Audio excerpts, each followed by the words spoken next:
நாம மேம்படுவதாக. நீதிமொழிகளின் புத்தகத்தை நாம் திருப்பிக் கொள்ளுவோம்.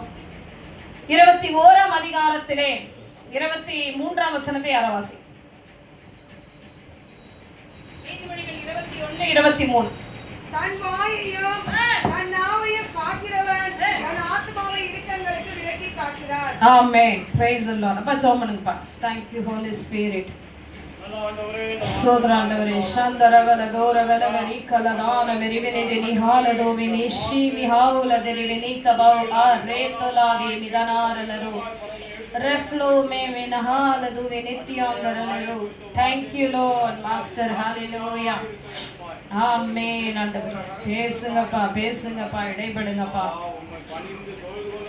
thank you holy spirit. thank you lord. ஆமென் ஆமென் ஹalleluya. எத்தனை பேர் நீதிமொழிகள் படிக்கிறீங்க டெய்லி? எத்தனை பேர் நீதிமொழிகள் டெய்லி படிக்கிறீங்க?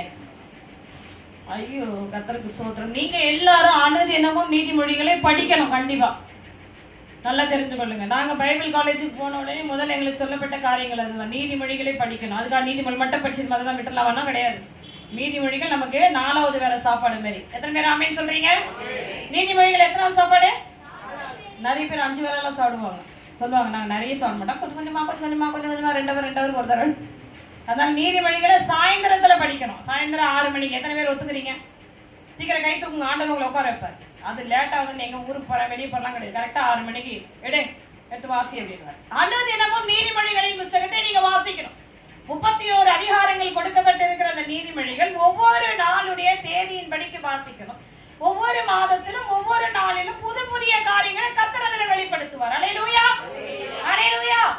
பிள்ளைங்களுக்கு சொல்றோம் பயப்படு பயப்படு பயப்படு அப்படின்னா என்ன பயப்படணும் அப்படின்னா, கர்த்தருக்கு பயப்படுதலே ஞானத்தின் முதல்ல ஆண்டவருக்கு பயந்தாதான் அவங்களுக்கு ஞானம் வரும். உங்களுக்கு பயந்தாங்கன்னா என்ன வராது? உங்களுக்கு பயந்தாங்கன்னா பயப்படுற அளவுக்கு பயங்கரமான வேலையெல்லாம் காட்டுவாங்க. அதுதான் நான் சொல்றேன், எனக்கு பயந்து நட, நான் பார்த்துட்டு இருக்கேன்னு சொல்லக்கூடாது. கர்த்தர் உன்னை பார்த்து கொண்டு இருக்கிறார். அல்லேலூயா. ஆண்டவருக்கு பதில் சொல்லணும் அப்படின்னு சொல்லி நீங்க தேவனுடைய சமூகத்திலே ஒப்பு கொடுக்க வேண்டும்.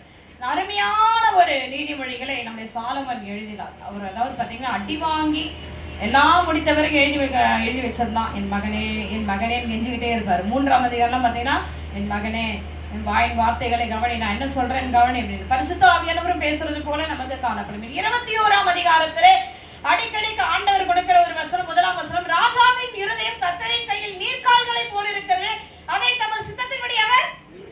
ராஜாவுடைய இருதயமே அப்படிதானோ. அதனால நீங்க யாராவது முரண்டு பிடிச்சாங்கன்னா ஆண்டவரே நீங்க உங்க சித்தத்தின்படி என்ன பண்ணுங்க, முதல்லயே போறேன்னு சொல்லிட்டீங்கன்னா உங்களுக்கு முதல்லயே கூப்பிட்டுருப்பாங்க. நீங்க தான் இன்னைக்கு லேட் பண்ணி உங்களை சுத்தி வர வச்சு ரவுண்ட் அடிச்சு போறியா இல்லையா?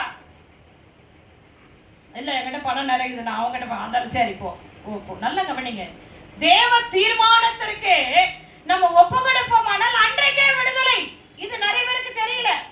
இல்ல முடியாதுப்பா அதெல்லாம் நான் செய்ய மாட்டேன்னு சொன்னீங்கன்னா உங்களை சுத்தி ரவுண்ட் அடிச்சு வேணாம் நீங்க எங்க அனுப்பினாலும் பரவாயில்ல அப்படின்ற ஒரு காலகட்டத்துக்கு வரும்பொழுதுதான் வாப்பா வா இப்போ நீ போ, நான் சொல்ற இடத்துக்கு போ, உன்னை கொண்டு நான் அங்கே பெரிய காரியங்களை செய்வேன். அல்லேலூயா. கர்த்தருக்கு நம்மை நல்லா தெரியும். அவர் யாரை எப்படி வர வைக்கணும்னு தெரியும். ஆமென் சொல்லுங்கள். ஏன் இவ்வளவு நாள் எங்களை அழ வச்சிங்க? ஏன் இவ்வளவு நாள் எங்களை வேதனைப்படுத்துனீங்க? ஏன் இதனால எங்களை கஷ்டப்படுத்துனீங்க? கண்ணீரும் வேதனையின் பாதையில் ஆண்டு சொல்லுவாங்க, ஏன் சித்தத்துக்கு ஒப்பு கொடுத்துருமாளே, உடம்பு நோவாம கைப்பிடி சொல்லுங்க, உடம்பு நோவாம ஆண்டவர் வார்த்தை கீழ்படிங்க. அல்லேலூயா. குழந்தைங்களாம் சொல்லிங்க, பக்கத்துல வாலிபர்கள் சொல்லுங்க, அண்ணன் தம்பிங்க 2 பேரும் சொல்லுங்க, வாடா வீட்டுக்கு வாடகை கவனிச்சுக்கிறேன். உடம்பு நோவாதபடிக்கு தேவ சமூகத்திலே. அல்லேலூயா. அப்படின்னா என்ன அர்த்தம்னா கர்த்தருடைய வார்த்தைக்கு சொல்லும் பொழுதே அதை கீழ்ப்படிந்து வந்தது. அம்மா கூப்பிடும் போதே ஒரு வார்த்தைக்கு வந்துட்டோம்ல பரவாயில்ல. நம்ம 2-3 தடவை கூப்பிட்டு பிள்ளைங்க கண்டுகள் நம்ம என்ன பண்ணுவோம் சொல்லுங்க? அடுத்த என்ன ப்ரெஷர் மண்டிக்கு ஏறி கையில என்ன கிடைக்குது விட்டு அடிப்போம். இப்போ ஆண்டவர் எப்படி இருப்பார்? அல்லேலூயா. அதான் ஜாக்கிரதை உள்ளவர்களாக இருங்கள். நீதிமொழியை வாசிக்கிறதுக்கு நீங்க மறந்து போயிடாதுங்க. அடுத்தது, தன் வாயையும் தன் நாவையும் காக்கிறவன் தன் ஆத்துமாவை இடுக்கண்களுக்கு விலக்கி காத்துக் கொள்ளுகிறான். உன் ஆத்துமாவை நீ காத்துக்கொள்ள வேண்டுமானால், உன் ஆத்துமாவை பரலோகத்துக்கு போகிறதுக்காக நீ ஆயத்தப்படுத்த வேண்டுமானால் உன் வாயையும் உன் நாவையும் நீ காத்துக்கொள்ள வேண்டும். அல்லேலூயா சொல்லுங்க. நாவானதுதான் நம்ம என்ன பண்ணுது? கரைப்படுத்தி விடுகிறது. தேவ சமூகத்துக்கு நம்ம போகாதபடி தடையை உண்டு பண்ணுகிறதா இருக்கிறது. சொல்லுங்க. 2 நிறைய பேர் சொல்லுவாங்க, 2 அடி அடிச்சாலும் சொல்லுங்க, 2 அடி அடிச்சாலும்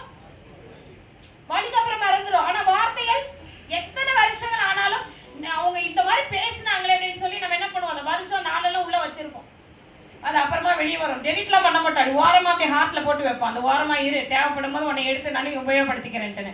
அதனால தான் ஆண்டவர் சொல்றாரு, மன்னி, முழுவதுமாய் மன்னி திருமாடு. உன் இருதயம் முழுவதுமாய் என்னை மன்னிக்கும் பொழுது என்னுடைய வல்லமையின் கிரியைகளை நான் சொல்லிட்டே இருப்பாரு ரைட் பேர். மன்னி மன்னி, உன் சத்துருவ மன்னி. இல்ல கிடையாது, அவதான் அவதான் இவதான் அவதான் அவன்னு சொன்னாரு. என்னது இவனா அவனா? உன் சத்துருவை நீ மன்னிக்காதே விடு, என் கிரியைகளை உன் வாழ்க்கையில நான் செய்யவே மாட்டேன். கையில உங்களுக்கு என்னங்க புதுசா சொல்ல வேண்டியது என்னதுங்க? சிலுவை ஞானத்துல எடுக்கிறாங்க, கையில ஆணி அடிச்சுட்டே இருக்காங்க, பிதாவே இவர்களுக்கு மன்னியன்றார். அடி வாங்கிட்டே சொல்றாரு, நானே உன் தேவன், உன்னை உண்டாக்கின தேவன், நான் இப்படி இருக்கவள், என் பிள்ளைகளாகி நீங்கள் மன்னிக்க வேண்டாவா, மறைக்க வேண்டாவா? பிள்ளைகளுக்குள்ள சமாதானத்தை விதைங்க. 2 பிள்ளைங்க என்ன, பிள்ளைகளுக்குள்ள சமாதானம். நீ அப்பாவுக்கு, நான் நீ எனக்குட்டு ஜாக்கிரதையா இருங்க. ஒரு பிள்ளைங்க இருக்கவங்கள தப்பிச்சிங்க அப்படின்னு சொல்ல முடியாது. அந்த ஒன்னே 10,000 பேருக்கு. ஆமா, கரெக்டா சொன்னாங்க. கரங்களை நல்லா உற்சாகமாய் தட்டி கர்த்தருடைய நாமத்தை பயன்படுத்துவோம். நல்ல உற்சாகம் தட்டுங்க. ஆண்டவர் சொன்னார் ஒரு நாள், நீ என்ன இப்படி பிரசங்கம் பண்ற, 2 பேரை கொடுத்தவங்க நம்பர் எல்லாம் சொல்லாத, இந்த ஒன்னே உனக்கு எதுமா எத்தனை மாதிரி சொல்லுங்க, இந்த ஒன்னே உனக்கு 10,000க்கு சமம். ஜாக்கிரதை. அதனால தான் உன்னை நம்பி அந்த ஒன்றை கொடுத்துருக்குறேன். அந்த ஒன்னில 10,000க்கு சமம். உனக்கு எல்லா வழியிலும் அட்டாக் பண்ணும், ஆனால் நீ உயிரோடு கூட இருக்கிறதுக்கு அடையாளமாய், உன்னோடு நான் இருக்கிறதுக்கு அடையாளமாய் உன் கண்களை பதிக்கப்பட்டு அதை வழி நடந்துகிட்டே வரணும். எதன் பேர் உள்ள இருக்கிறீங்க? சங்கீத தியானத்திலே சிறு பிள்ளைகளை குறித்து ஆவியானவர் நம்மோடு கூட இடைப்பட்டு விட்டார். ஜாக்கிரதையா இருங்கள். தன் வாயையும் தன் நாவையும் காக்கிறவன் தன்னுடைய ஆத்துமா. அல்லேலூயா. சரீரமானது மரித்த பிறகு இது மண்ணுக்கு போயிடும், தந்த ஆவி தேவனிடத்திலே போயிடும். ஆனால் இந்த உள்ளே இருக்க ஒரு ஆத்துமா இருக்கு பாருங்க, அதை தான் நம்ம பார்த்தோம் கடந்த வாரத்திலே. ஐஸ்வர்யவானுடைய ஆத்துமா அந்த பாதாளத்திலே வேதனைப்படும் பொழுது, அல்லேலூயா, அவனுக்கு என்ன தெரிஞ்சது? கண்ணு தெரிஞ்சது, உணர்வு இருக்கு, தண்ணி தாகம் எடுக்குது, உடம்பு எரியுது, அவன் உணர்ந்தான், உணர்வுகள் அதிகமா இருந்தது. அப்ப அந்த ஆத்துமா உயிரோடு தான் இருக்கிறது. அந்த உயிரோடு இருக்கிற ஆத்துமாவை நித்திய நித்திய காலமாய் வாழ வைக்க போறீங்களா, இல்ல நித்திய காலமாய் பாதாளத்துல தள்ளி அடைக்க போகிறீங்களா? அதான் சொல்ல, உன் வாயை பத்திரமாய் காத்துக்கொள். இந்த கடைசி நாட்களில தேவனுடைய பிள்ளைகளுடைய நாவுகள் சுருக்கமாய் இராதபடியினால் ஆண்டவர் மிக விசனப்படுகிறார். காலையில எழுந்துப்போம், எழுந்த உடனே ஆவியானவர் கூட இருப்பார். அப்பா என் பிள்ளை உயிரோடு எழுப்பி உட்கார வச்ச, நைட் எல்லாம் பாதுகாத்து. நம்ம கண்ணுக்கு தெரியாதுங்க, நம்ம தூங்கிடுவோம். எத்தனையோ பிசாசின் கிரியைகள் நம்ம எதிர்க்க வரும். பிள்ளைகளுடைய ஜீவனை எடுக்கிறது சிலர்லாம் பார்த்துருக்கீங்கன்னா நைட்ல பயங்கரமா இருப்புவாங்க, அப்படியே இறந்து போகிற அளவுக்கு அந்த இருமல் இருக்கும். திடீர்னு நம்ம சரீரத்தில் ஏதோ மேலே புகுந்து உட்கார்ந்து ஒரு அமுக்கிற ஒரு மாதிரியான ஒரு உணர்வுகள் எல்லாம் காணப்படும். இரவில் உண்டாகும் பயங்கரம் என்று வேதம் சொல்லப்படுகிறது. இந்த இரவெல்லாம் இஸ்ரவேலை காக்கிற தேவன் உறங்காதபடி. எத்தனை பேர் சொல்லுங்க, அம்மா உட்காந்துருக்காங்களா உன் பக்கத்துல? கண்ணு முடிச்சுடுவோம், அப்பா உட்காந்துருக்காரு உன் பக்கத்துல, என் பிள்ளை தூங்குது நானும் போறேன்னு சொல்லுவாங்க, அவ்வளவுதான். ஆனால் இஸ்ரவேலை காக்கிற தேவன் உறங்காதபடி தூங்காதபடி உன்னோடு கூட இருந்து உன்னை பாதுகாத்து கொண்டே இருந்து. அல்லேலூயா. அப்படிப்பட்ட தேவன் உன்னோடு இருந்து இரவெல்லாம் பாதுகாத்து காலையில எழுப்பி விட்ட உடனே நம்ம எழுந்தோடனே என்ன பண்ணுவோம்? இப்போ அவன் இருக்கான் பாரு, மோசமானவனோட உள்ள ஆவியானவர் விசனப்படும். அவ்வளவுதான், ஆரம்பிச்சுட்டா பாய்வன், ஆரம்பிச்சுட்டா. அந்த சொல்ல, நாவை காத்துக்கொள். பிறனை குறித்து, பிறனை நியாயத்தீர்ப்பை செய்கிறதை குறித்து உனக்கு என்ன இல்ல, யாரை குறிச்சு பேசாதீங்க. உன் ஆத்துமாவை பாதுகாக்கிறது நல்லது. நம்ம சொல்லுவோம், அவளாலதான் என் நிலைமை எப்படி ஆச்சுன்னா, அவ இல்லன்னா நீ கிறிஸ்துவை அறிந்திருக்க மாட்டாய். நான் இன்னைக்கு வசனப்படுறேன், என் அக்காவுடைய கணவரை உயிரோட வச்சிருக்கலாமே, அந்த நல்ல மனுஷனால இந்த நல்ல தெய்வத்தை, இயேசு என்ற இந்த உயிருள்ள தெய்வத்தை நான் அறிந்து கொண்டேன். கரங்களை தட்டி கர்த்தருடைய நாமத்தை பயன்படுத்துவோம். அல்லேலூயா. அது வழி கிடையாது, அவ்வளவு லேஸ்ல வரமாட்டாரு, தலைப்பாக்கட்டு அவ்வளவு லேஸ்ல வரமாட்டாரு. பயங்கர ஒரு விக்கிர ஒரு வைராக்கியம். தன் சகோதரிகள் தன் சகோதரர்கள் எல்லாம் விக்கிர ஆராதனை இருக்காங்க, அவ்வளவு லேஸ்ல இயேசுவை ஏற்றுக்கொள்ள மாட்டார். இப்படிப்பட்டவரை தாக்கணும்னா ஆண்டவர் யாரை கொண்டு எங்க போட்டா இவன் வருவான், என் பிள்ளைங்க என் ஊழியத்தை செய்யணும், என் பையன் எனக்கு ஆராதனை செய்யணும், அப்ப இவனை போடணும், இவனை போட்டு போட்டு தாக்கி கொண்டு வரணும் அவர் வச்சிருக்கிறாரு. எத்தனை பேர் ஆமென் சொல்றீங்க? அக்கா கணவரை திட்டுறதை எப்ப விட்டோம்? ஒரு 4 வருஷமா திட்டே இருந்தோம். ஆனா 4 வருஷமா ஆண்டவர் யாருன்னு வெளிப்படுத்தல. சத்துரு யார் என்பதை தேவன் வெளிப்படுத்தவே இல்லை. அப்புறமா இவர் சொன்னாரு, எவனாவது இருந்துட்டு போட்டோம், என்னைய விட்டுருப்பா ஆண்டவர், அவனை ஆசீர்வதிக்கிறேன். இவர் எப்ப சொன்னாரோ அன்னைக்குதான், பா சொந்தத்திலேயே தான் இருக்குப்பா, ஜாகிரதையா இருப்பா, நான் அந்த வெளிப்படுத்த ஆரம்பித்தார். அல்லேலூயா. கோவமே வரல. ஏன்னா அவங்களை எதிரியே நடமாட. நம்ம ஆண்டவருடைய ஸ்பெஷாலிட்டி என்ன தெரியுமா? நான் சத்துரு பக்கத்திலேயே வைப்பேன். நீ அவன் மூஞ்ச பார்த்துட்டு தான் போகணும் மகளே. எப்படி உன் மந்திர மன்றவளை நீ பார்த்துக்கிட்டே இருக்கணும். நீ அங்கேயே தான் கடை வச்சிருக்கணும், நீ அங்கேயே தான் பார்க்கணும். உன் சத்துருவை நீ பார்த்து ஹாய் சொல்லிட்டு வரணும். நீ அந்த தைரியத்துக்குள்ள வரணும். எத்தனை பேர் இந்த பாதையில ஆண்டவர் நடத்திட்டு வராரு? சகிக்கணும். கிறிஸ்துவின் உண்மையான பாதை அதுதான், சகிக்கணும். வேலை ஸ்தலத்துல கூட சரி, நெருக்கத்தை உண்டு பண்ணுகிற மனுஷன் மத்தியிலேயே நம்மளை வச்சு அப்படியே ஓடிக்கிட்டே வருவார். அப்பதானே நம்ம ஆண்டவரை தேடுவோம்.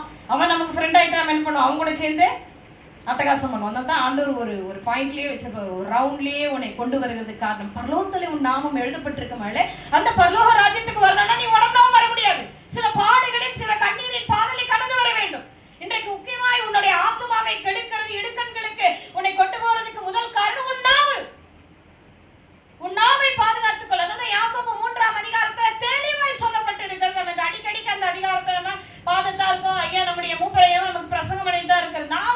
நாவானது பயங்கர ஒரு மோசமானது. நம்முடைய சரீரம் முழுவதுமாய் அது கரைப்படுத்தி விடுகிற அளவுக்கான அவ்வளவுதான் முடிச்சிடும். காலையில் இரவெல்லாம் நம்மளை பாதுகாத்த தேவனுக்கு நம்ம நன்றி கூட செலுத்தாதபடி யாரையாவது குறித்து நம்ம பரியாசம் பண்ணிட்டோம், அவங்களை குறித்து நம்ம ஒருவேளை கேலி செய்துகிட்டோம், இல்ல கலகம் செய்கிறதோ, சில காரியங்களை வைக்கும் பொழுது அங்கே ஆவியானவருடைய இருதயம் விசாரப்படுகிறது.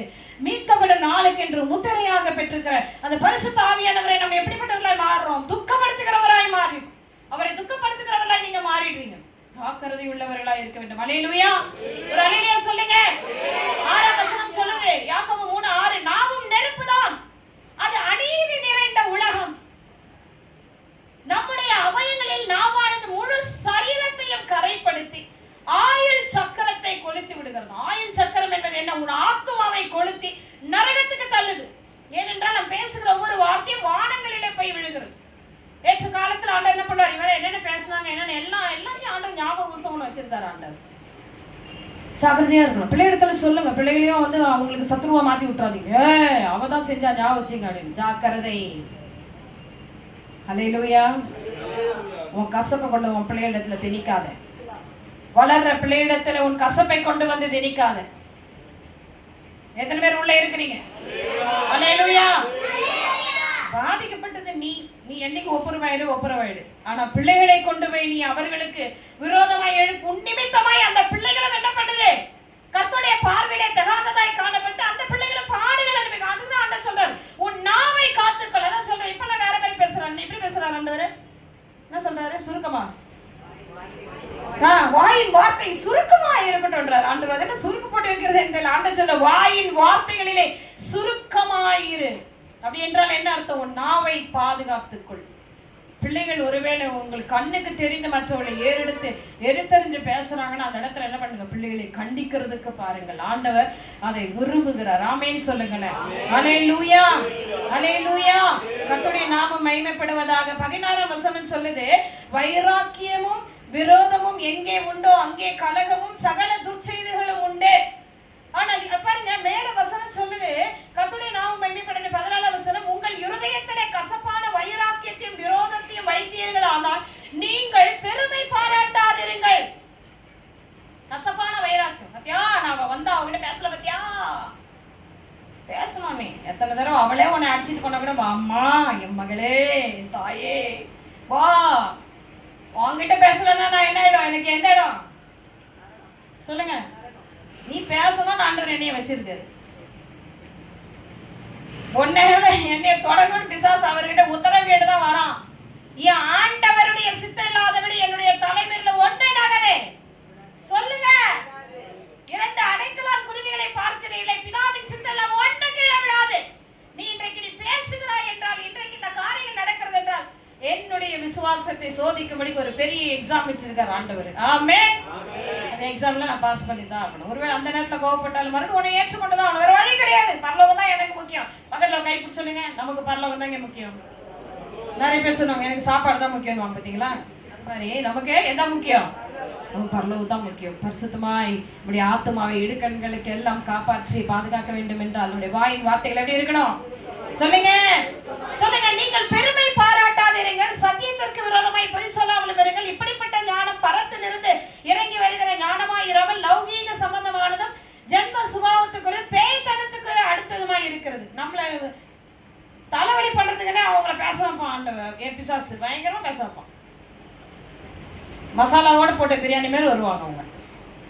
ஆமா, உண்மையா சொல்றோம். நம்முடைய விசுவாசத்தை சோதிக்கும் பொருட்டு நம்ம உடைந்து போகும்படிக்கு தேவ சமூகத்தை விட்டு விலகும்படியா பயங்கரமான போராட்டத்தை கொண்டு வருவான். ஆண்டவரே அப்படின்னு அழும்போது ஆண்டவர் அமைதியா இருப்பார். மகளே விசுவாசமா இருந்துரு, மகளே விசுவாசமா இரு, மன்னிக்கிறதுக்கு தயப்படுறதா இரு. உன் தேவனாகிய கர்த்தர் நான் மன்னிக்கிறவளா இருக்கிறபடி நீ எப்படி இரு, உன் அப்பா நான் எப்படி இருக்கேன், மன்னிச்சிரு மன்னிச்சிரு மன்னிச்சிருன்னு சொல்லி நம்மளை ஆண்டவர் அந்த பக்குவத்துக்கு கொண்டு வந்துருவார். கொஞ்ச நேரம் தான் நம்முடைய கோவலா இருக்கும். அவங்க தான் பரலோக ராஜ்யத்துக்கு தகுதியானவர்கள். என்னப்பா காலையிலேயே வரமாட்டேன், எல்லாரும் முழங்கால் படியிடுவோம். 8ஆம் வசனம் சொல்லுது, நாவை அடக்க ஒரு மனுஷனாலும் கூடாது. ஆனா அங்க தாவீது ஜெபம் பண்றாரு. என் வாசல் உதடுகளின் வாசலை காத்தரலும் ஆண்டவரே, என் வாய்க்கு காவல் வையும் ஆண்டவரே. காலையில் எழுந்த உடனே பேசணும் ஆண்டவரே. தாவீது சொல்றாரு, என் வாய்க்கு காவல் வையும், என் உதடுகளின் வாசலை காத்தரலும் ஆண்டவரே.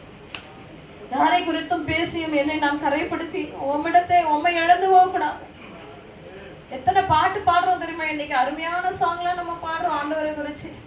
அதிகாலையில் எழுந்து அந்த பாடல் பாடும் பொழுது கண்ணீர் தார தாரா விழுது. அவங்க அன்போட அளவை என்னால நினைச்சு பார்க்க முடியலப்பா.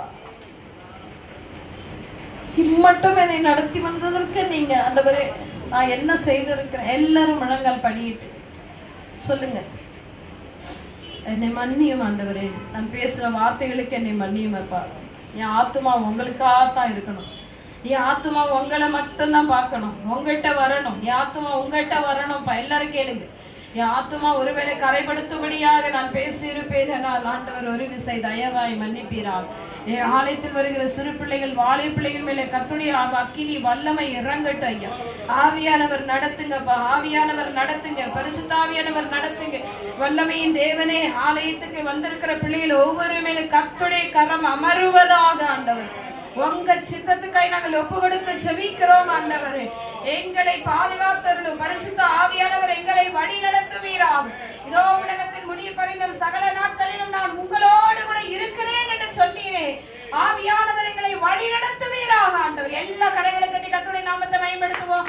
கர்த்தர் நம்மோடு பேசினபடியினால் வாயின் வார்த்தையில் ஜாக்கிரதையா இருப்போம். நீதிபதிகள் ஒவ்வொரு நாளும் எடுத்து வாசியுங்கள். ஹல்லேலூயா, உமக்கு நன்றி ஆண்டவரே. ஆமென் ஆமென். எழுந்து நின்று நம்ம காணிக்கைக்காக நம்ம செபித்து நம்ம